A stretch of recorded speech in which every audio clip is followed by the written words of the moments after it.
Today we are learning synthesis of adipic acid under green chemistry principle renewable feedstock. Green chemistry is the design of chemical products and processes that reduce or eliminate the generation of hazardous substances. Here the principle under study is renewable feedstock. According to this principle, the feedstock or raw material should be renewable rather than depleting one. Renewable feedstock is often made from agricultural products or they are the waste products from other processes. We are taking the example of synthesis of adipic acid and this is the structure of adipic acid. It is mainly used as a precursor for the production of nylon. Let us see the conventional route for the synthesis of adipic acid. Benzene is used as a starting material. It is then treated with hydrogen. A reduction process is carried out in the presence of ranitidine as a catalyst and cyclohexane is obtained. As it is treated with hydrogen atoms, all the pi bonds of benzene are broken, converted into a saturated compound that is cyclohexane. It is then treated with oxygen in the presence of cobalt as a catalyst where oxidation is carried out and cyclohexanone is obtained. Then it is oxidized in the presence of nitric acid and bond breaking process takes place and that is how we get the final product that is adipic acid.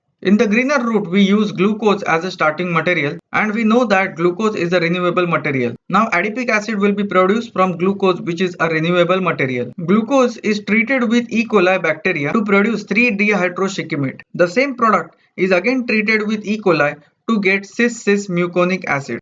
When the reactions are carried out in the presence of bacteria, the mechanism is uncertain. As we can see in the product, both the priority groups are on the same side, therefore it is called as cis-cis-muconic acid. Now the structure is very close to the adipic acid, hence it is treated with the hydrogen and the reduction process is carried out in the presence of platinum as a catalyst and the adipic acid is formed. Now under this principle we have studied that adipic acid is formed from the benzene in the case of conventional route and benzene is a non-renewable or depleting source which is obtained from the petroleum refineries. Now in the case of greener route it was synthesized from the glucose which is a renewable or non-depleting sources. Thanks for watching. If you like, click subscribe for more such videos.